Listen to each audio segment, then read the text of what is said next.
Bitcoin is close to becoming worthless. Let's go.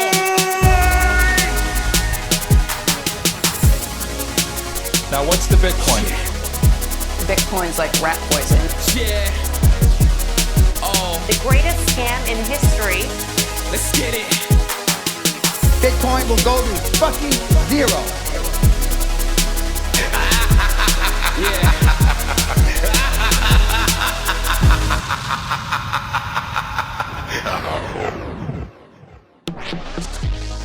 Alright, you ungovernable misfits. I'm your host, Max.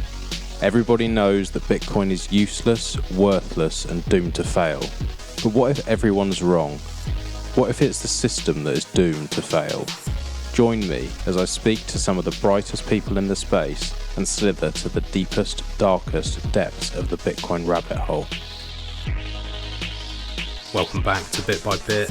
I am sat in a field recording this intro. I ran out of time and we're on a little family getaway with a few Bitcoiners. So it won't be a long intro, just a quick one to say I really enjoyed this conversation. I'm not sure I'm even going to get time to get out the show notes, so make sure to follow Sama. It's Sama Catharo on Twitter, and he runs the Consciousness podcast if you search for that. It's a .onion website to access the pod, but I will post that at some point, or just go to Sama Catharo. It's SAMAKATHARO. I really enjoyed chatting to him. It was good for me to learn about something I have very little understanding on. But yeah, really nice guy, really interesting conversation, and I hope you enjoy it. Before we start, I want to thank my sponsors. Foundation Devices make my favourite hardware wallet, the Foundation Devices Passport. It's fully open source, supports PSVT, has a camera for scanning QR codes, and just makes things so simple to be ungovernable. If you haven't already seen it, I suggest you go on to foundationdevices.com. If you decide you want to buy one, you can get an additional $10 off if you use the code BITBYBIT. And if you have any questions, you can always reach out to me. They are sponsors of this show, but they're sponsors because I chased them and hounded them, because I love what they've done. Their devices are beautiful, functional, and very, very secure and private. Check them out today at foundationdevices.com. Next up is Fast Bitcoins. Fast Bitcoins are an incredible company full of proper Bitcoiners. It's very rare you can say that about a KYC service, but these guys really do care. They make sure that anytime you buy Bitcoin, they force you to get your sats off exchange. They do not want to hold them. They want you to be a proper Bitcoiner. As we all know, these sats are going cheap. So if you want to buy some cheap sats, go to fastbitcoins.com. I hope you enjoy the show. I'm now going to go and chat to some Bitcoiners with a few beers in a field. Might even do some recording. So keep your ears open and listen for a few shows that will be dropping over the next coming days. Enjoy the show.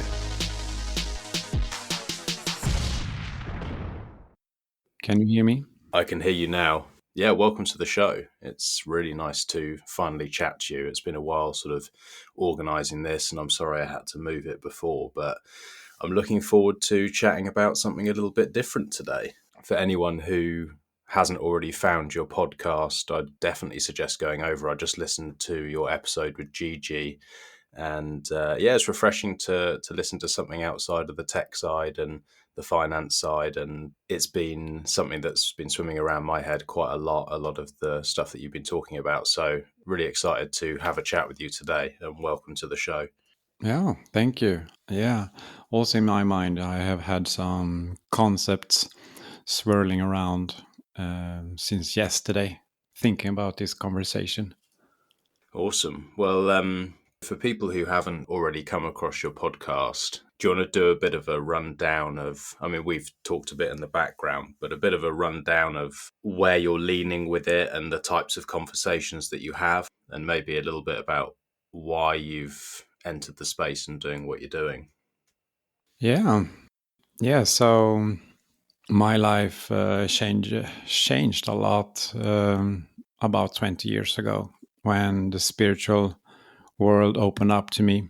So I had to learn how to deal with the spiritual world as well as the physical world. And so it's been a big part of my life trying to figure out with all these energy bodies. So it's the physical body and it's the energy body. So it's like having two bodies in two different worlds at the same time. And when I came into Bitcoin and realized this amazing community of freedom loving people, I was just thinking, what can I do? And it's this everyone brings their talents and gifts to the community to strengthen the community, to make it better. And so it seemed natural to me to bring in my spiritual experience of other realities and so on, and to then see this from a Bitcoin perspective. So that's what I've been doing. Yeah, and so you go into the spiritual side of things, I guess maybe slightly the religious kind of things. And a lot of Bitcoiners, especially when they've been in for a certain amount of time or they've thought about Bitcoin for a certain amount of hours, it does start to drum up questions about what the fuck is this thing and what does it mean? Because a lot of us come in either from the tech side or the finance side. The last thing that you're thinking when you come into Bitcoin is, I'm going to meet a group of people that might end up being my best friends. I'm going to think about things to do with like, who am I and where am I going and what's important to me in the world and how are things going to change. You're not really considering those types of things generally. A lot of people are thinking, I want to get rich and buy more shit. It's so interesting to see how many people come into this space and I guess get changed or maybe sidetracked from the life that they would have otherwise lived. It's something that I've certainly found myself and many other people that I speak to. And yeah, when we first spoke about you coming on the show, I was thinking, well, sounds really interesting, but is this a show I want to do because I generally focus more on the tech side and privacy side mainly? But the more I thought about it and sort of mulled it over in my head, I thought this is a really interesting conversation because I think I can learn a lot from someone like you who's thinking about this all the time and try to understand maybe what it means, because a lot of the time I'm pretty fucking confused about it myself. Yeah. I think it happens with the mental constructs because if we are just born into society, we are taught to believe that our thoughts and our mental constructs are sort of real. And when people come into the Bitcoin rabbit hole, they see that so many of their mental models, the mental constructs, are wrong because the financial system. So I think then they start questioning, if all of these, these sets of thoughts that I believed was true was not correct, then what else is there that is not correct? And then maybe you think about spirits and so on also. Is this how you have sort of started questioning other things in life? I guess for me, I was slightly different because I was always massively anti-authority. I've always had a massive problem with anyone trying to tell me what to do or how to live or how to think. And it made life particularly difficult in my younger years. And the reason I found Bitcoin was because a friend reached out to me and basically explained, like, pretty much, and this is fuck you money. Like, this is no one can touch you. And that instantly attracted me because I had no trust. I was already at a stage where I really despised government and these control structures and always wanted freedom to do and think and say what I wanted. But I do think that it's changed me in the sense that I guess I think quite a lot more deeply about the future. I think a lot more deeply about family, the importance of like real connections. Maybe some of that is age as well, but it's definitely changed my perception of like the reality that I want to create around me. It's much less about actually money and more just literally the freedom to say what I want and to be truthful. Like, I think that's a big theme with Bitcoin is like, once you understand part of what this thing is and what it's about, it's like, I just want to be able to be truthful and I can be wrong. but I want to just say what I feel. As long as I can do that, then I'm happy. And so I don't really understand the ways that it's changed me, but I know it has. And I think probably mainly for the better. But I wouldn't say I'm a spiritual person. It's why I was so interested to talk to you, is because I don't understand it, but I also don't dismiss it. And I guess I can accept that there's a lot a lot I don't know and don't understand. And there certainly seems to be something there, because spirituality and gods and all this stuff has been talked about for thousands of years. There are certain themes that run through that seem to make sense and seem to feel right. Like I'm like, okay, that feels like that would be reasonable and that would be right, a lot more than what we're told in school that society tells us is right today. So it's interesting, but I'm very lost in that realm. Yeah, let's see how we can build some bridges between these different worlds. I mean, for me, it was really when I woke up to the spiritual reality, like it's like a spiritual awakening. I had like three near deaths in the span of 5 years when I was 20 to 25. So it was really hit in my face, like this is more to reality. Poof, poof, poof. It was just so much going on. So it was just really shown to me, and I couldn't ignore it, right?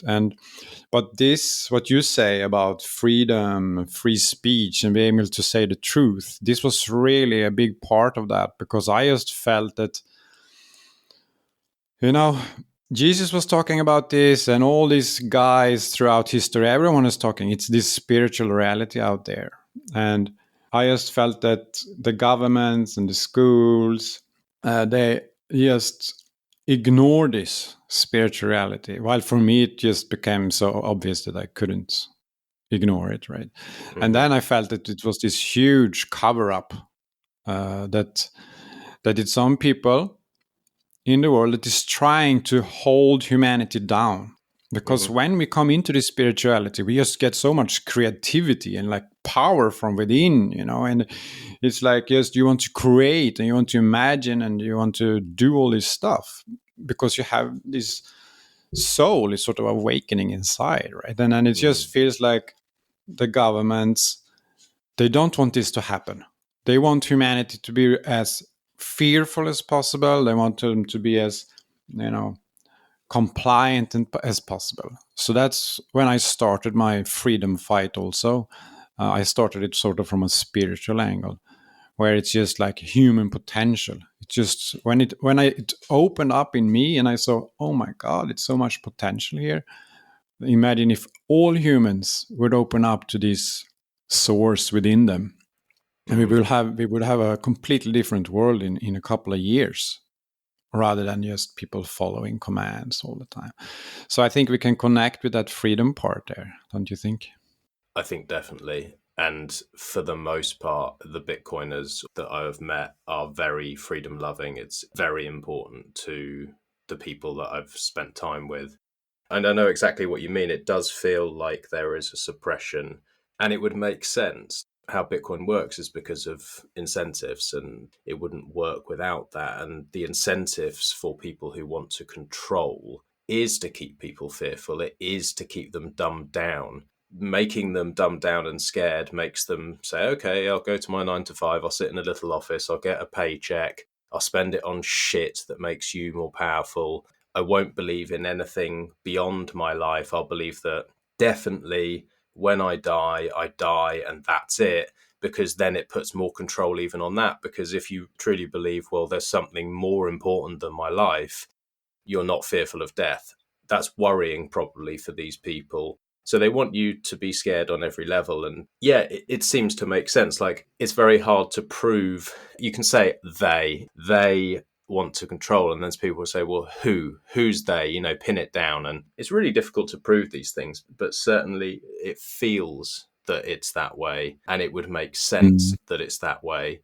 I think once you start to break out of it, it becomes impossible to go back and fit in. And when conversations are going on about whatever the current thing is, I could never just shut my mouth and just be quiet. It's not possible for me. And so I'll never fit into the the current society, and I don't want to because it's really boring. I don't think it makes any real change. And I think what we're doing here does or has the potential to make real change. So yeah, that, I mean, I think a lot of people are in that same boat. But I was wondering, like for you, you said 20 years ago you had 3 near-death experiences and that changed things for you. Firstly, 3 in a year, were you just really clumsy or really unlucky, or was the world trying to tell you something, or like what happened? And secondly, can you remember a light bulb moment where things changed, or was it like a gradual process? Yeah, it was over 5 years, so not over 1 year. Oh, sorry, 5 years. Uh, Less clumsy. yeah, yeah, no, yeah. I think it looks like, and many spiritual awakenings happen like that. Like it's it's the universe trying to wake you up from, because we go in these patterns, just like loops, and then we need some kind of bigger events sometimes to really shake us out of it and start seeing things from a different perspective. And I mean, it was a gradual shift because of these different events, that I changed from seeing myself as a physical person with like thoughts running in my head. Then slowly I turned into this sphere of light. It's like like an energy body. All right, so it's like 1 meter in all directions. It's so when I close my eyes, I become this glowing ball of light, and then if I think about a person, that person's glowing ball of light comes into my awareness. And so That's fucking cool. That happens all the time. Like if you close your eyes now, that's what you see. yeah, that's how I live life. And the rational mind is sort of just a small part inside the bubble. So it's like, this is what I refer to as the base layer of creation. Similar, like Bitcoin is the base layer of money. It's like when you drop all beliefs, all mental constructs, then that is what you come into. It's like the blueprint of reality. It's just that we are taught to be in our rational mind so much, and we are having all our focus on the rational mind. So we just see like cache. We just see like cookies of everything all the time. We don't see the reality. We just see subjective illusions of everything. Like the map is not the territory, right? But when we meditate enough to drop those, because they are put in place because of the fear of the system. So we have this fear from school and society, and that's why we are forced into our rational mind, and that's why we live in these illusions, as we can call them. They're just subjective thoughts, but we think that we see the objective reality. Are you following me on this? We're back. I'm so sorry. This is just a constant problem every time I record now, and I don't know how to fix it. So, yeah, apologies. Oh, yeah, no worries.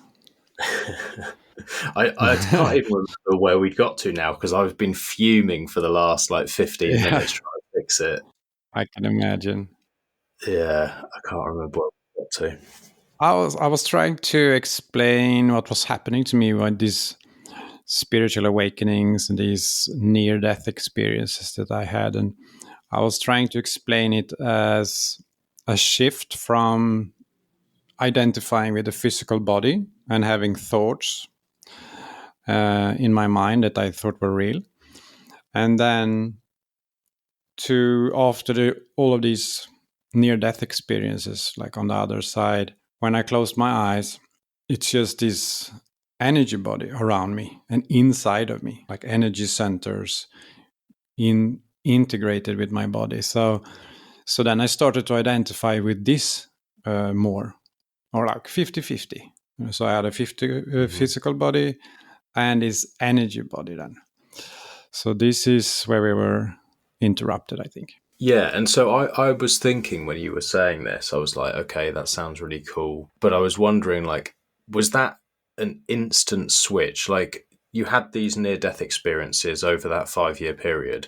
Was there a point where you closed your eyes and then you see this energy body? Or is this something that you like worked on because you thought, okay, I need to make some changes for whatever reason, or you started meditating, or you did something that then made it so that you sort of saw yourself with having these two bodies, the energy body and the physical body? Like, where's that 0 to 1 moment? Because if I close my eyes, I can imagine stuff, I can see things if I want to, but I don't see my energy body.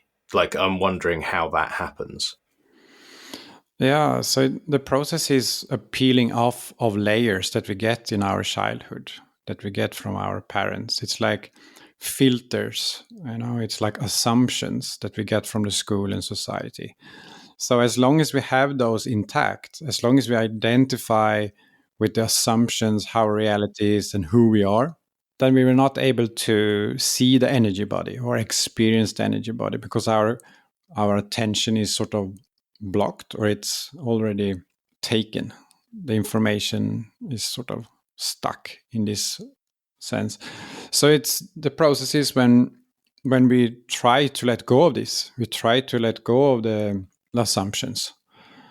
And then some experiences, some meditations and so on will be more of a aha moment when like several of these assumptions leave at the same time, and then you can see something more.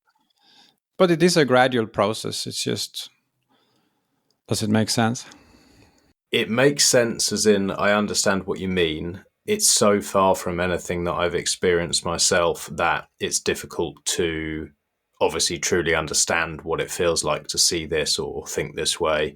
But I also understand what you're saying about we have these kind of, I guess, blockages to things like this because I guess we box ourselves in with a lot of our beliefs and the way we think things are and the way we perceive things. And I guess, it is programming from the second we're born to whenever we start to try and change things. Is like there's a programming of this is how you see the world, this is how things work, this is how people live, this is, and there's so many different boxes we put around ourselves of like, what are we capable of? What can we do? What can we say? Where can we go? I can understand that there are things that we can't see because of that. And as long as we don't take time to let go of those. Like if we just go on with life, like the planned route, you go from primary school to secondary school to university, and then you go to your job, and then you get the kids. If you follow this recipe of life that the government or society is handing us, you will never come to this point when you start dropping these assumptions. It just goes on, and you actually get more and more and more with time. So it needs to be something like a near-death experience, or for some people it's psychedelics or things like that, when you really get like a break from the normal patterns to move on. And so now, like, where you perceive, or you have these two bodies and you perceive things differently to say I would, how does that change the way that you live your life? Yeah. So for me, when I have this awareness, I have figured out that the energy body and my connection between my energy body and other energy bodies, this is sort of the blueprint to what we experience in the physical reality. So if I have a conflict with someone, for example, I find it more effective to go into meditation, and I can then see the connection with this person, and I can feel his side of the story, and I can sort of role play what's going on, and then I understand it better, and then I could call him back, and we would be friends because the blueprint was changed. So I work in the blueprint rather than the physical world many times to fix my problems or to fix challenges. So it's almost like you have a couple of nodes on a network and they pass information constantly between one another, and you can have a break or a disagreement between the two nodes, which you have to then rectify. And it's kind of I guess that's kind of like sometimes you can feel this energy. Like I have sometimes experiences with people where immediately there's something wrong. You know, like I can meet someone and there's immediately something wrong, and it could be the information I'm picking up just from some type of movement. There's something that just doesn't feel quite right, and you can't quite put your finger on it. But it is often like you can actually feel that. And so what you're saying is that you can actually, in meditation, you can get closer to feeling how they feel rather than just yourself. Like you can start to feel what might be off with that person or why they might be upset with you. I don't think I explained that very well, but and I don't even know if you're there because there's fucking connection. Right, let's try one more time. You were talking to me about being able to, if you'd had a conversation with someone or a disagreement with someone, that you could meditate on it and start to feel and see things from their perspective, or start to understand what they were feeling and thinking. I was trying to make sense of it in my head and sort of liken it to nodes on a network passing information that they may not agree with or find to be truthful. And that's kind of like the closest that I can imagine. Maybe we can go a little bit deeper into that thought and you can sort of explain it. Am I on sort of the right track, or is that completely different to how you experience things? Can you actually hear me, or is this... No, yeah, it's. I could hear you, but it Okay. was a little Okay, I bit wasn't. cracking up at sometimes. But Okay. I Okay. got the main point. So yeah, and that's very interesting because that's also how I started to think about it more since becoming a Bitcoiner.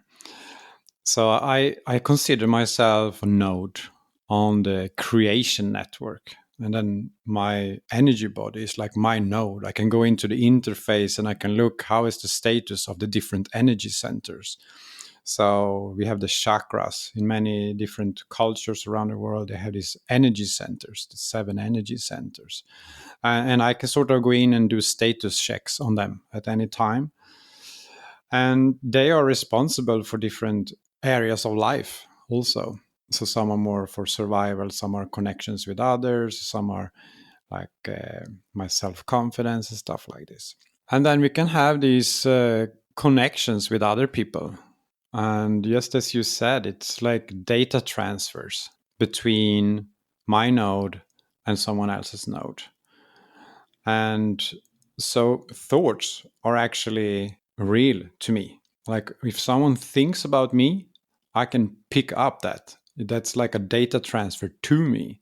So I remember how it was before. You thought that thoughts were just in your head and it didn't have any physical results. But in the spiritual world or in the world of these nodes, every thought is actually a signal. So you think of a person, and the charge in that thought is actually a transmission.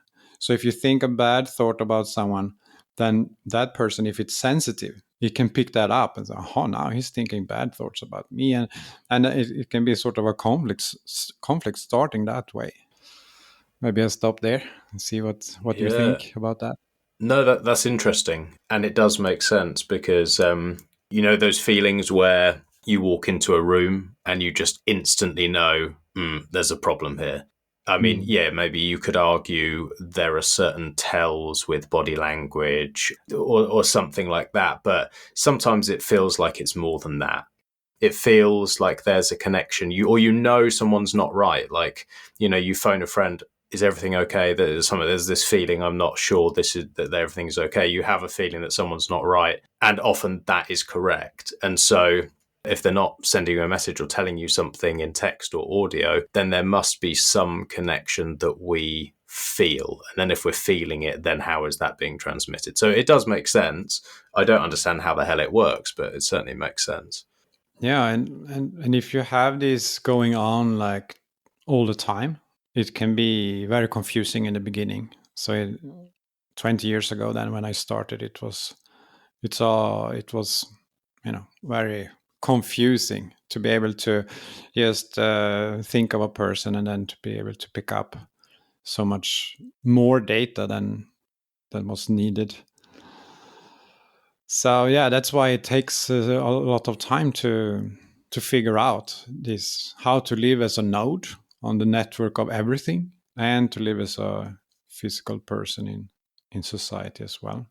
Because I imagine, like you said at the beginning, if you are picking up, I mean, it must be difficult to filter that information. If you're constantly tuned in and constantly thinking about how other people are feeling and thinking and all the rest of it, that's very tiring. And also filtering the information to actually be relevant and useful to you and loved ones is also probably pretty difficult. The closest I can come to understanding something like that is, and I've got better with this, but certainly when I was younger, I would try and think about what everyone was thinking about all the time. Like if I was in any space, I would always try and think, what's that person thinking? How are they feeling? And I'd try and judge their movements and try and understand a relationship between them and who they're speaking to. And are they judging this person? Or you know, all the interactions in a social environment, I would try and break down. And it caused me major anxiety. Like I actually hated going outside because I would always be trying to like work out like who's trying to fuck someone over, who's doing this, blah, blah, blah. And it was just tiring. And I really, really hated it. I've learned to manage that and dumb that down to stop myself having the anxiety. But I wouldn't say that I was thinking of myself as a node on the network or that I was actually using any sort of any information that they weren't actually giving out. I guess I was thinking about it in like a body language sense, which is different. Yeah, that's more using your rational mind and rather than the intuitive mind, when it just know things. So the rational mind is using models, like, so you try to figure out if they behave like that, then you could make estimates and make a judgment. Yeah, so, and maybe that's why people who come into these abilities, they they really feel a need to sort everything out, because it's just too much chaos with things going on, and it's really important to clear our own bubble, so we can get peace in the bubble, and we can choose when to how to take information, so the information is just not flowing in from all sides at all time. So that's sort of strengthening. So that's the spiritual strengthening, when you get these integrity, you can say, where you know what is your energy body and what is others' energy bodies, because in the beginning everything is just mixed up completely. And so you've obviously, this is 20 years that you've been working on this ability, and it sounds like you have some control over it and what you're picking up. If you have the control over it and you can choose what to pick up and you're at peace with yourself, it sounds like what do you choose to spend your time on? Like, what are you tuning into, I guess? Like, what is it that is important to you, and what are you trying to do with your time on the earth? Yeah. So what happens is that the energy body, or the soul, or whatever you want to call it, it has its own intelligence. So it's like a natural intelligence. And then we have the rational mind. So you're asking my rational mind what I tune into. And so I already surrendered my rational mind to my natural intelligence. But I still have a rational mind, obviously. So I'm talking to you now with my rational mind here. But since the rational mind have given up, surrendered to the natural intelligence, then I cannot decide like I used to before, like 20 years ago. I cannot have goals like that. I cannot say, I want to be famous, or I want to do this, I want to earn money, or anything.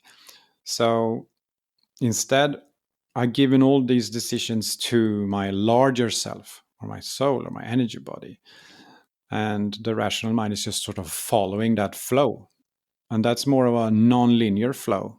So I don't know where I'm really going, or it's more like a trust that my soul will guide me to the good things. And the soul is then working also with the rest of creation. So I'm also trusting the creation to bring me the people who will contribute to my life and things like this. So that's quite different from 25 years ago, when I had my rational mind deciding everything and what to focus on, what to do. Now I'm more in a constant surrender, and I'm more letting life happen. I'm letting people, ideas, projects come into me, so I can meditate and I see some visions. This is what I want to do. And then I do it, which is different from planning and calculating with a rational mind. Does it make sense? It definitely makes sense. How do you still move through life in the sort of fiat world if you're separating and surrendering? I assume, like, for some people, this is going to be harder. Like, for example, if you have already achieved goals and you already have a safety net and you already have a home and you already have the ability to feed yourself and all this kind of stuff, and you have the time to spend to meditate and allow yourself to be directed by the soul and not make plans. I imagine for somebody, for example, like a single mum working 2 jobs and has a couple of kids and is already in debt, and, for someone like that, where the amount of time, like going to the toilet and taking a piss, is the most peaceful time in your day. It's the time. It's like, oh my God, I've actually got 3 seconds to myself. For someone like that, is it still possible for them to be directed by the soul, or are they basically imprisoned to a point where they can't allow that because they have to use their rational mind because they have to survive and provide for their children? Do you understand what I'm saying? Because, like, for me, my Bitcoin journey only started because I had a total fucking breakdown. But that breakdown was at the end of a relatively good period of time where I'd earned pretty good money and I was secure. It allowed me to go, fuck this, I'm not doing this work anymore, fuck off, I'm not doing it, and just sat at home and painted and did whatever I wanted for a year. And at that time, it happened that I found Bitcoin, so I could spend 24 hours a day, 7 days a week thinking about Bitcoin. And that's what I did. But not everyone can do that, because if they are to do that, they're going to be on the street. Yeah, so it's either you survive or you thrive, and it's this is not maybe so easy to choose, but and that's maybe why these near-death experiences that I had that seemed very, very, very bad, but maybe they were, what actually helped me to come up to the thrive side of life. And the shift from surviving to thriving is maybe you have to make like a plan. How can I save up enough Bitcoin and wait for the next bull run and then do it? See, rather than surrendering in a bear market and losing out the opportunity to buy those cheap sats. Mm-hmm. So you can plan it with the cycles if you're Bitcoiner. I mean, Yeah. and so that's sort of more of a practical approach, right? Mm-hmm. So I'm not saying, just let go of everything right now and everything will be great, because I did that sometimes a bit, but it just, so it's this belief sometimes in spirituality that if you just let go, everything will be okay. But the problem is that we have these programs from society, from our parents. And if we have a program that say, I am poor, I'm not good enough, I'm not worthy, then even if you let go of everything, you will still have those programs playing out in your life. So you will have problems with money as long as you have those programs. So to do that self-healing, we need time, and to maybe have a part-time job or to have a job, and then to sort out those issues so we don't feel this lack. Because as long as we feel this lack, these fears, it's very difficult to be free. You see what I mean? Yeah, definitely. And a lot of people think after chasing the money, that will allow them to be free because, I have the money so I can do what I want. And then you realize, well, actually, no, because you still have the constraints and limitations of your mind. And so you're far from free. And the happiness that you thought that this was going to bring you, it doesn't actually bring you at all. That's the biggest battle, is with yourself and your mind. It's obviously incredibly difficult, and it's made more difficult with the way that society is structured. Yeah, it's a trap, that they try to really keep us in survival mode in all ways they can, and from a energy frequency perspective, then fear frequencies, it, so as in my energy body, when a fear frequency comes in, the whole energy body just becomes weak, and as long as I believe in that fear, I stay weak. And it's just like, okay, it's a fear. Okay, that's fine. And then I stop identifying with it, and it goes away. And then imagine mass media and the schools, it's just pumping out fear programming nonstop. And on a frequency level, this is like very, very nasty frequencies, right? So it's just filling up the energy bodies with these nasty frequencies. And we are sort of defenseless if we don't know about this.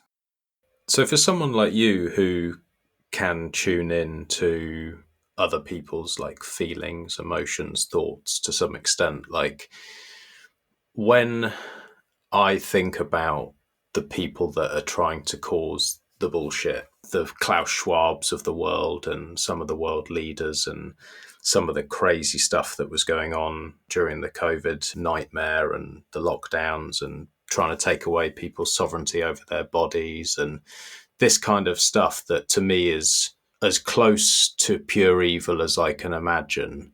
Do you have the ability to tune into what people like that are thinking? Like what the hell their motivation is? Because it's so far removed from anything I can understand. It's like the complete opposite of what I want. It's like the removal of all freedom. Do you have any insight into why they're doing what they're doing, why they want to oppress? Because, like we said, all the money and all the power in the world is going to still leave you empty. So why? Yeah, as I see it, it's a big war between centralization and decentralization. And these nodes that you were talking about, it's like decentralization. This means that everyone gets access to their node, to their soul, to their inner power, to their creativity and dreams and visions. And the other way then is to shut down as many nodes as possible. So if you want to control others, then the only way is to make them compliant and to scare them. So that's why I see it's quite rational what they are doing. It's not, I mean, okay, we can think about Satanism and so on, but it's also just some people want to have control. They have maybe a control need from when they were a kid or whatever, so they're just like, oh no, I need to control this, and then they get into bigger and bigger positions. Okay, now I'm Klaus Schwab and I need to control this, and in his case it's like the whole world, or in Putin. And it's just basically they're just scared and they just want to control things. You still there? In their favor, like everyone else, like the local manager of McDonald's. He's doing this sort of the similar stuff as Klaus Schwab, just on a smaller, he's making sure his workers come on time, that they shouldn't have free speech, they shouldn't have free will, they should just do what they're told and that's it. Because he needs to control his domain, and everyone is just trying to control their domain. So it's just centralization is in big and small variations. While then we have Bitcoin. Morning. Yeah, hello, good morning. Thanks for coming back on. I'm so sorry about the other day. I was literally just been editing it the last couple of days and trying to piece things together and make something of it. And I was like, it just reminded me how many times you had to deal with that. So yeah, apologies once again, mate. No worries. Yeah. We should be okay today. For me, it's I see my external reality as a feedback system. So I'm constantly, I don't react, with fear when things go wrong. I sort of just approach it again. So for me, it was really no problem. It must be nice to be able to view things like that. I try very hard sometimes for things not to annoy me, but my monkey brain kicks in in moments like that, and I panic a little bit and get all frustrated. Like, how do you approach the day? I mean, like, do you practice these things? Is it something that, like training the body, going to the gym, you're doing through meditation or through other practices? Yeah, like I described last time, it's been a gradual process, but it's really like coming into a different operating system. So it's like a switch from the old operating system where the world is against us, and switching to the other operating system. And when we see the world as a feedback system, and we keep shifting things on the inside to improve the signal we get from the outside. So at this stage of my life, it's really going with the flow, and just having fun. Like just doing what I think seems fun, what I'm drawn to do. Mm.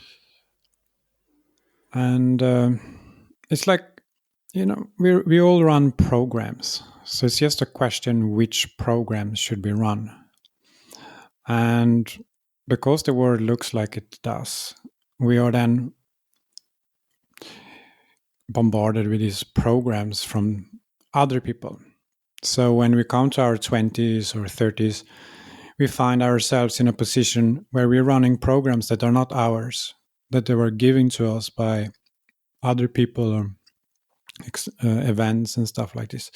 So you look at your system, your energy body, and it's like, okay, it's full of programs here, and I don't have any control over this. It's just running all over the place. And then you start cleaning up, and you start, rather than running away, like rather than distracting yourself away from the programs with films or alcohol, drugs, things like this, you start, okay, I need to look at this. This is my programs. I need to figure this out. So then you start program by program and sort of looking at what caused the program in the first place. So you can get like a flashback. Oh, it was this. And that is sort of like tension or like a charge in your energy body, that program. So you look at the program, you find a charge, and then you discharge it because you look at it. You don't run away from it. You don't play it out, but you just look at it with your awareness. And then it's reprogrammed. Then it doesn't exist anymore. Then it's deleted from your system. And then you go to the next program, and next program, and next program. So that's the process, like a purification of your energy body. And when you come to a certain stage, you don't have so many programs. So you have more like a being. You don't need to run away from anything. You can look at anything. So you don't have any fear. You don't live in fear. You don't have so many fear programs in your energy body. But if you have one, you just look at it and you neutralize it. So then the next stage is to sort of create your own programs. Like, what do I want to do? Or what is my purpose? What should I do? And that's when we change from, so if we look at this as frequencies, before it was external frequencies coming in with programs like expectations, assumptions, and all these things from other people. So those have a certain external sense. Those frequencies are like pressures from outside. But when we clear those, we start working or playing with our own frequencies. So this is like timeless essence, or our soul, or our spirit. So we look at our spirit and these frequencies in our energy body. Okay, what do these frequencies want to do? Do they have a purpose? Do they want to do something here? And we then start creating programs, you can say, from our own frequencies. And we start then living those frequencies, like expressing our souls rather than running external programs. Does this make sense? Yeah, it does. when you find, let's say, a program that is there because of a previous trauma or the way your life has been, for whatever reason, you have this program. If you then identify that program and you said you go and remove this program, how would you go about doing that? Let's say for you, who is at the stage you're at with this, if you have any of these programs at all, or if you pick up one somehow, what does that process look like to actually remove it? Yeah. So what happens is when we clear our childhood, then we go into our bloodlines, our DNA. So then we start looking at the programs from our bloodlines. Like we get eye color, hair color. We also get illnesses from our parents. Mm-hmm. So it's just that it gets clearer, but it doesn't get completely clear, right? So it's always new programs because it's many generations of crap we have to sort out. So when I have a new layer coming up there for me, then the first thing I do, like I notice something is wrong. The first step for me, because of my experiences, right, then I located the program in my energy body. This is not so easy to do for beginners, right? You need to be aware of your energy body to be able to do this. But if we talk about for me, then I find the program or the distortion cloud in my energy body. I find it. And then I sort of have it there. And then I look at it with my different senses or channels of perception. My inner sight, my inner hearing, my inner smell, touch. And what happens then is that we need to engage with it to be able to release that charge. So we need to forgive it, or we need to touch it. So I can't just see it and just delete it. It needs to go through my human experience, if you understand what I mean. So I need to engage with it, understand it, feel it. So every distortion cloud has both the charge, the pain, and the buried essence, the part of me that I pushed away together with that thing or that event, or my ancestors, for example. So with every cloud I find, it's this pain I have to go through of various kind. You can get flashbacks or feelings, and then the essence return, and then you sort of get some goosebumps of this for process. Yeah. Does it ever come back? Is there a way that like something triggers a thought or an emotion and then somehow that comes back again? Or is it like, right, that's a permanent delete, that can't come back? You might still have other shit you've got to deal with, but that's done. Yeah. So the difference here, because I'm working in the energy body, I know many techniques of self-improvement. They work in the mental body. When you work only like with IDs, like NLP and these kind of things, when you like you force thought patterns in certain ways, and then they come back and you have to force them again. So that's sort of like a temporary delete, because you just sort of shuffles around things and push things away. But energy body, so that I did in the beginning of my path, but I found that it didn't work. It was just like temporary. But when you keep digging, it just comes back, and it's like this, like a temporary solution that it's not working long term. But when you come into the energy body, you find the actual real cause, because it works across time and space. It doesn't matter when it happened. And then it disappears completely. But many of these things have developed in layers because of techniques like pushing away and such. So if we look at a problem that has been in the life of someone, and then they don't know how to fix it, then they bury it, and then they come up with a solution, maybe drinking as a solution. and then the problem persists, and then they drink more, and then problem persists, and drink more. So it's this kind of layers. So it can be experience that is come back, but it's actually different layers, and we constantly, when we start to turn around and we start looking at our programs, we go layer by layer by layer, and some layers are just similar to other layers, but it's different. So now, like, you've been doing this for a long time, you've been living in a very different way to most people. I think that would be fair to say.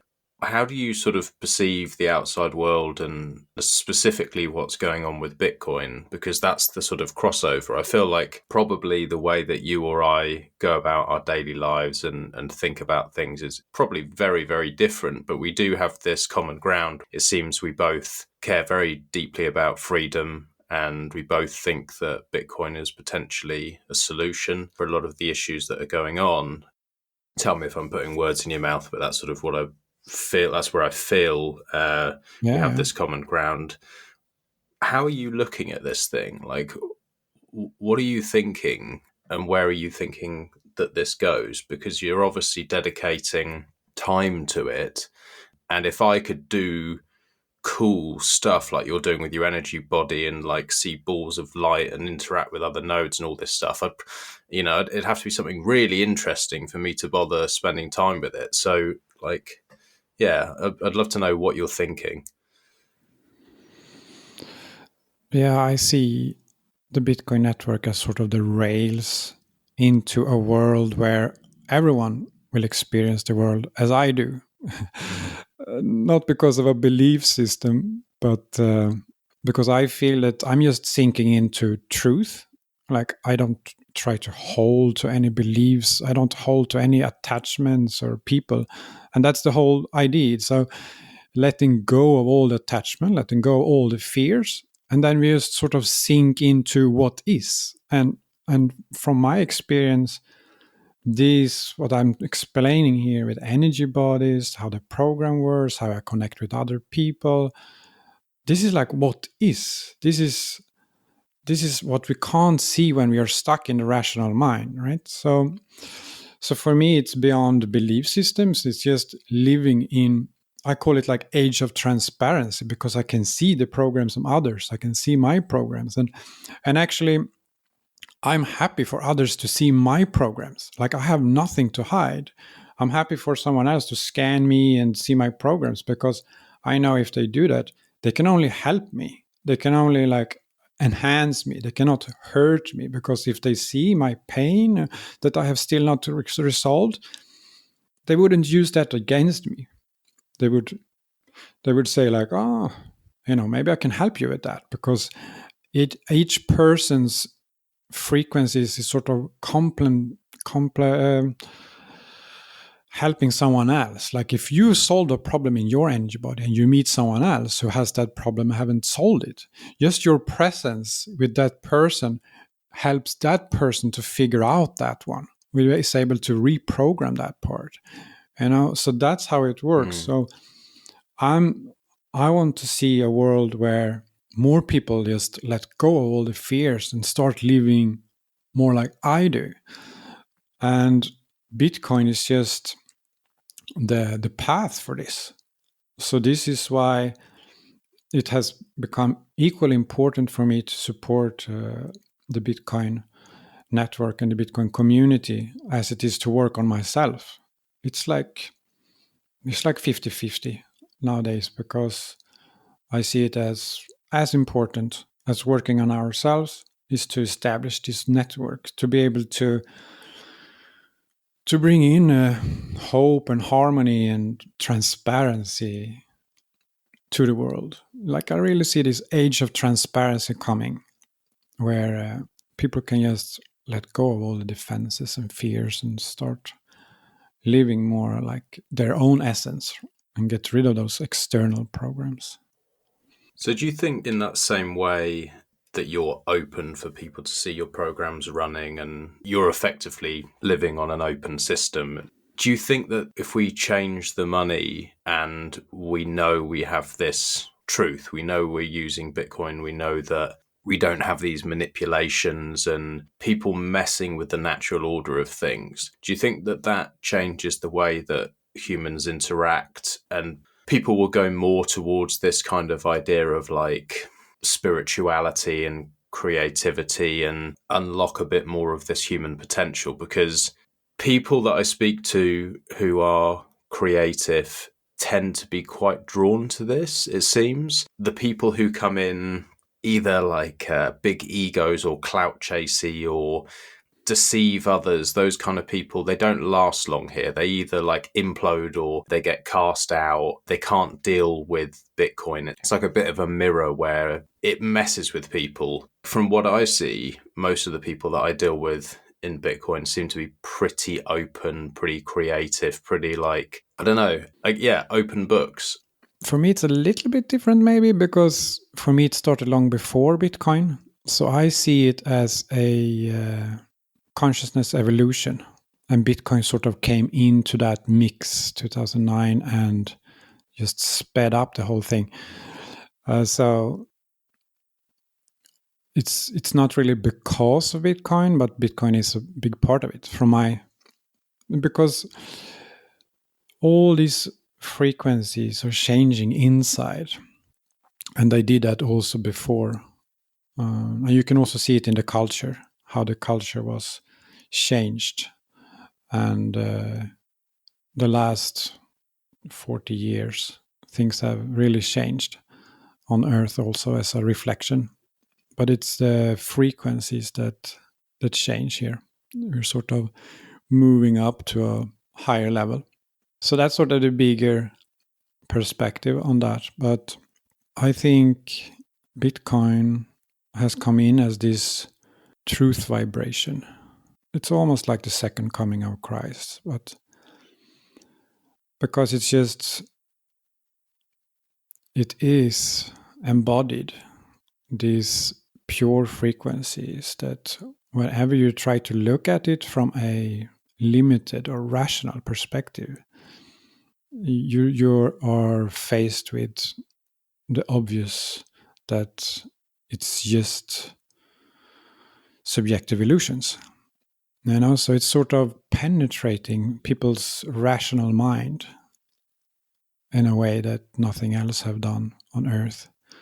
Because when Jesus came, then everyone is just using a rational mind to try to explain what he was about, what he did, and so on. But here we have something that is just keep on challenging everyone's beliefs every day. And it sort of forces people to move into their intuitive mind, to just try to grasp what's happening. So it's like such a pure frequency that's just planted on Earth at this time of transformation. And it's really polarizing, because it's like either you are for freedom, for truth, or you try to run away from it, and you're for the fiat system. And the fiat system is like the personal fiat system with all the lies, all the deceptions we do, and the global fiat system with all the debt and all the corruption and manipulation. So I see the personal and the global very similar. It's like lies, corruption, defenses, cover-ups, distractions, trying to manipulate your way out. Or it's like surrender to what is, surrender to Bitcoin, surrender to truth. And when you do that, you start this unraveling process of beliefs about both the world and yourself. So Bitcoiners come in as this like truth movement and really shake things up. Do you think this was inevitable then? Because it feels like a sort of, like, especially the way you described it there, it feels like this is literally a battle between good and evil. It's like truth and lies, good and evil. It's pretty clear. This has set rules. You know exactly where you stand. You can't mess with the system. It is just a reality, and you either use it or you don't. And then you've got the other side, which is It seems pretty evil to me. Do you think we were always going to get to a stage as humanity where we have this tool and this starts to happen? I don't know, but I'm very glad it's happened. It's really an adventure, and it's really given hope for so many people. So some people found hope on the inside, like me. So you find a light inside and you start like, yes, it's some hope. It's like some light in this dark, dark world. And then other people found it in Bitcoin on the outside. And it's like, wow, it's something true. So we can either find it on the inside or in the outside. And it's just, I think we created Earth as a collective of souls. And it was just difficult to get it completely right, because we need the darkness. We need to forget who we are to be able to experience ourselves separate from each other. So as souls, it's like we are one and we know everything. And that can be boring. So it seems to me that we wanted to have diversity. We wanted to experience more than just unity. So we created separation. In some stories, it's like Lucifer, that he's separated from God, that he did it in a bad way. But other stories, it's like he was just like an offshoot from the unity to create separation, so we can actually have good and bad. So in this perspective, then duality is a gift for us to be able to see ourselves. Have you thought about those concepts? Not as deeply as that. I'm very confused by it all, to be honest with you. Like, I understand what you're saying. I guess for me, I'm just like, I find it so far removed from what I can understand or prove to myself either way that I guess I just don't think about it. Like, I have an open mind where I'm like, I don't really know why I'm here. I don't really know what happened before. I don't really understand if any of the religious texts or any of that is truthful at all, but I also don't dismiss it. I just don't know. I'm not sure. Then if I hear something like that, like, oh, we were all souls and then we created the earth and we're all connected, but we've actually separated and all of that, I'm like, maybe, but like, I don't know how. do you know what I mean? I don't know how I can It's not prove something relevant like that either way. It's really interesting. Like, I find it fascinating. And like I say, I don't dismiss it. I just can't. I guess it's my rational mind is just going, well, I can't prove this either way. No matter how long I would sit with this puzzle and try and unravel it, I'm just like, well, I don't know. So eventually I go, I'll move on then. Yeah, maybe for me it was my personal experience of coming into a feeling of wanting some darkness, like feelings too light. So boredom was the first one. So bored, when I was a kid, I was bored. But after I found my energy body, I was not able to be bored, because I did either things on the outside, or if it was like nothing happening on the outside, then I just stepped into my inside. So I was always on, you can say. So I was not able to experience boredom anymore. And that was interesting and fun for some time. And then it just hit me one day that, wow, boredom. Like, wow, I can just like remember how it sort of felt, but I can't feel it, because it was like too many years since I felt it. And that's when it sort of hit me. If it's too much unity, then you start to crave for contrast. You start to crave for experiences. So I think for me, it was like a personal experience. And then I sort of related to this. If we just souls, we just know who we are, and we don't have like a physical environment, and of course we want to go down onto earth and have an experience. Of course we want to expand, we want to have adventure. So that's how I started to really understand the difference between unity and separation. And so, like, if these souls come down to Earth to have this experience away from unity, which they crave, which that makes sense to me. Like, I can understand that. What happens in your eyes, like, to the physical body, which obviously we have a finite amount of time on this Earth, it's not very long. What happens then to this soul or this energy body in your eyes? Like, is that tied to the physical body and then that dies with us, or does it move on? Because there are so many different like theories and themes about reincarnation or heaven and hell, or all these different ideas from different texts and different people. Like, what do you think happens? Yeah, from my experience, it's like outside time and space, right? So linear is just a mental, rational construct. So this means that timeless essence is not something complicated, because outside time, it's just timeless. It's just simple. So you can't really say that the soul dies because it exists outside time. So when we clear those external programs and we start coming into our essence, we can experience, we feel timeless. So like when I meditate, I don't experience time. It's like I live outside time. And so then I go into time when I talk to you, for example. Mm-hmm.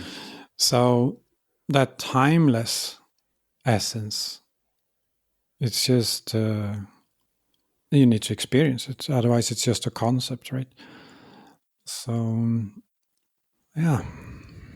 So just bringing it down to my my level here. So that exists outside of time, which means it's timeless, which means it's there forever. That's your soul. So you come out of your rational mind, like, when we finish this conversation, for example, where you experience time and then you go and meditate or whatever you do, you don't experience time. You are still tied to this physical body for now. You can jump in and out of it. But when it dies, the physical body, then what? That physical body dies, you can't then jump back into it. So does that soul that's existing outside of time find another body? Does it just not bother? Do you just then it continue to experience this other state? Do you understand my question? Like, that's something I really struggle with. They are based on they are based on linear time. So that's why we have the miscommunication between concepts, because it's for the soul, it's not and now something else. It's the physical body is in linear time, but when it dies, it sort of just goes back to the timeless. So everything is happening at the same time, right? Okay. It's very interesting. I can't grasp it, to be honest, but it's very cool that you can. It's making my mind tick, but I just like yeah, so see, that's because it's experience based, right? So a rational mind is just, it's like taking snapshots, and then you sort of look at the snapshots and you try to figure out some patterns. And then what I'm talking about, because I've been living so long time in my intuitive mind, like where my rational mind with the snapshots, that's just like a small part. So I just experience things more like in real time. And I don't bother taking snapshots. But when someone asks me things like this, then I sort of have to take some snapshots and convey the message in my snapshot. Do you see what I mean? So the question is then, what will happen to humanity when people start living more like me? It's like opening up to experience energy bodies, frequencies, and sort of just letting the monkey brain be like an assistant. The world will be very different, but more peaceful, I think.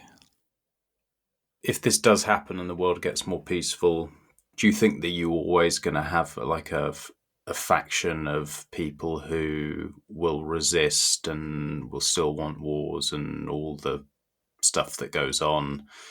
Or do you think that the draw or the pull towards this different way of living, and with the assistance of tools like Bitcoin as well, like, do you think that that will create more peace in the world? Like, because it seems to me like most of the time where people want to fight, it's usually they're wanting to take something from someone else, they're wanting to oppress someone, they're wanting something for nothing. But like if you have a better managed world, like if you make better use of your resources, if you have more collaboration, if you allow people to think a little bit more outside the box, you allow for more of a creative world, like it should be that things become easier for most people. That's how it seems to me anyway. Like it should be that the standard of living should go up and the experience of being on this planet should be nicer. So it would feel logical that like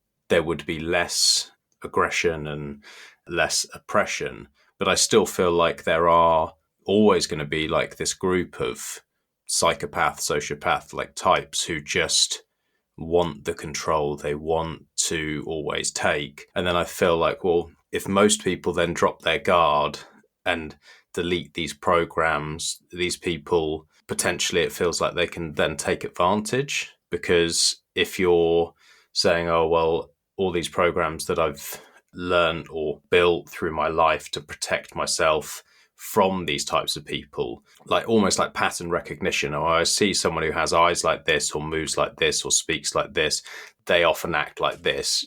If you're dropping all of those programs, it's almost like antivirus software. You're like dropping that away and then they can then infiltrate and take advantage. Or is that not really the case? Well, you changed the operating system. So you're talking about the rational operating system there, which is sort of based on these models, and it's fear-based, right? It's based on this model that the world is against me and I have to protect myself against the world. And when you step into the intuitive or the heart, then you feel the essence of other people. So you don't need to look at their behaviors, or you don't need to hear what they are saying, because you pick it up intuitively. You know which people are good people and which you should stay away from. So that's the other operating system. It's just the switch between those, like, oh, can I let go of this fear-based operating system, because then maybe people hurt me? But that's part of the operating system, right? That's part of the fear programming. So the fear program is sort of looping itself. And the trick is to just like surrender to truth, to surrender to what is. And when we do that, we can see people for who they are. So when we start living more like I do, it's, you see people as resonances. You feel them. You feel like their intentions. And people can't lie to you. If they lie, you can just sense it, and you feel their real intentions behind it. So you're like a truth detector. So it's even more safe from my perspective to work on an intuitive operating system, because you can see through all the different theater that people play. And you see, like, if you want to help someone, you see, oh, you're doing this because of this. Or if someone is trying to hurt you, you can just sort of just remove yourself from that before anything bad happens. What does it feel like, that kind of, if you have this truth detection, does it ever upset you? Do you ever start to interact or deal with someone and then you feel, this person actually wants to hurt me, this person actually wants to steal from me, this, whatever they are thinking, do you ever still think, fuck, I thought they were going to be a nice person, or is it like an instant, you meet, you move on? Because like for me, I've always found that like hurtful. If you start to go down a road where you start to befriend someone, or you try and look after someone, and then you think they're a friend, further down the line you go, this sneaky little bastard, like they've stolen from me or they've lied about this, and then it's really hurtful. And I guess partly as well, you're like, such a fucking idiot. Do you know what I mean? Like, I was so stupid to think that. It's not very nice to deal with. Are you saying you never really have to deal with that because you just meet and you go, no, that's not a person I want to deal with, and so you could completely avoid all that? Well, no, I give everybody a chance, and then it's just I give them a certain, like, when I see, because for me it's really like either you're for freedom or you're for the manipulation and control. So, and every person I meet, I just see them for who they are at that point, and then I also see how they change, the transformation, and if they open up during that time, then everybody is able to turn around. But the thing is, if they turn around or not. So if I'm with someone for like a month and they keep going to the fear path, to control and closing up, then it's like, okay, it's not a match. So basically everyone who wants to turn around and look at their problems and stop running away, they are my friends, because then we are on the same path towards truth and freedom. So this is how I see people. I don't judge them for their previous actions. I judge them from their judgment, the way they take things now.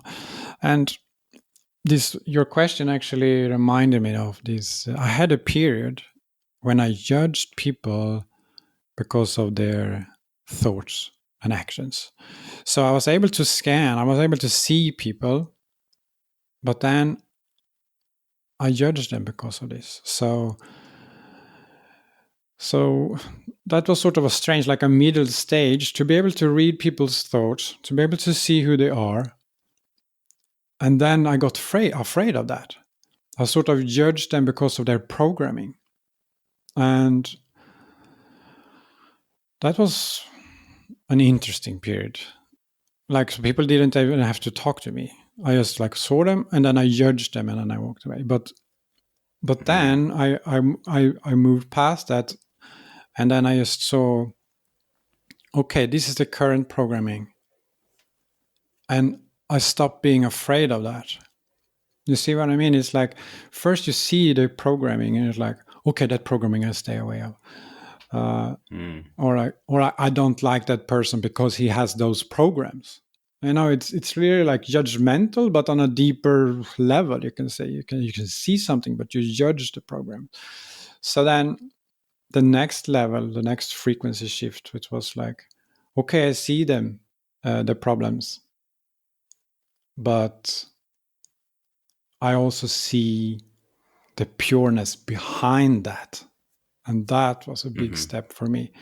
So it's one thing to be able to see the bad in people, and then to be able to see the good on the other side. Because then, so now you can see people, you see their problems, their patterns, but you also see that shining light inside of them. That was a huge step for me. And that's really like when you feel that everyone is sort of on the same path, when you don't judge people for the programs, but you can just see the potential instead. So it's quite amazing. Do you have any advice for anyone who's listening to this and a lot of Bitcoiners are trying to improve themselves in all different ways, whether that's diet or finances or physical body, like training, whatever it is to try and enrich and improve themselves. But obviously, with what we're talking about, any sort of advice for people who are thinking, oh, it'd be good to drop some of these programs, anything where I'm running on fear, go more towards truth, and be thoughtful of the programs that they're running. Like, are there any tips or techniques or advice that you can give? Yeah, so it's 2 ways to do it. One is to add more layers to ourselves, try to become something else. So to sort of push away our past and become a new person that we think will help us. That's actually the fiat system. It's like adding more debt on top of the debt and trying to pay the debt with the debt. So like you take all the crap and you just sort of push it down and you create more crap on top. That's how I see the banking system. And then otherwise, and that's what I did, because that's what sort of was suggested by the world. Like, oh, if you want to improve yourself, just do these habits, success habits, and, implement these, so you sort of create a new personality on top of the old personality. And many people need to go through this, and then they need to get that success, they need to get that money or whatever, and then they need to realize, actually what I was trying to get here is not making me confident inside of myself. It's just external things that I add to myself to feel better. So that's sort of trying to find ourselves in the external world. So if you want to go that route, do it, try it for the best you can. But sooner or later, at least in large perspective consciousness evolution, that's just one consciousness level. That's like outside in, trying to fix the outside world to feel better inside. That's like one consciousness level, and we all have to go through it. But we don't have to stay there so long. And then you come to the next level, and it's just like, it's just about removing the old stuff. And that's more scary maybe, because it's like about surrendering. So it's just sinking into what is, and it's like feeling those feelings from when you were bullied. And it's about surrendering into what is, rather than trying to create something new all the time. And so that's happening on a personal level and on the world, right? And Bitcoin is this just looking at things, just staying true, just seeing what is, staying transparent. So if we want to be like Bitcoin, then we should just look inward and try to find our real confidence in our soul.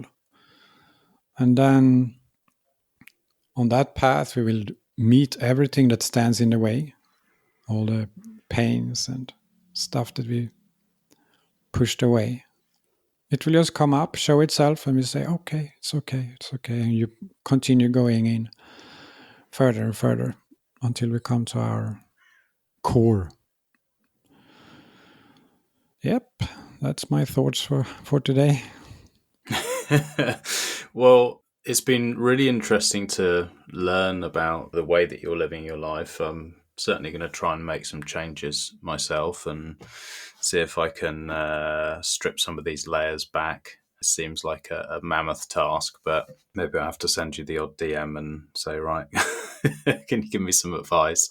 But it's been really interesting, and thank you so much for coming on the show. And I would advise anyone who has found this conversation interesting and wants to go a little bit deeper to go to your podcast, because this is really more the theme. So maybe you can direct people that way and do a bit of shilling. Yeah, if you want to check out my work, the podcast is called Bitcoin Consciousness. And then I have a blog or a newsletter on Substack. It's Sama Kataro. and a website over Tor, and Twitter account, Sama Kataro. Yeah, it would be nice to hear from you. Like anyone who wants to start this journey or go deeper into this journey, I feel that we are on the same team, and it's just we're stronger together, and we can go faster together and team up and find our true selves and start living our true selves. Yeah, that's my shilling. And thank you, Max, for letting me come on the show. I really appreciate your openness, your understanding, and because, like you said, my life has been and is very different, and it's not always easy to talk about it because people tend to use concepts from their past and add on to me, and then so if I say something, it's easy to judge. But I felt that I was able to speak about how I live here. So you have been a very gracious host. So thank you. Oh, I'm very happy to hear that. Well, thank you so much. And yeah, we'll have to do it again. And maybe at some point we can meet in person. And I'd love to chat to you a little bit deeper about some of this stuff. And I'll have it mulling around my head for a while. And if you don't mind, I might shoot you the odd question here and there. Yeah, and that's perfectly cool. Yeah, I love talking about this stuff. Yeah. Awesome. All right. Thanks so much. And I'm sure we'll speak again soon. Yeah. Have a good day and see you around.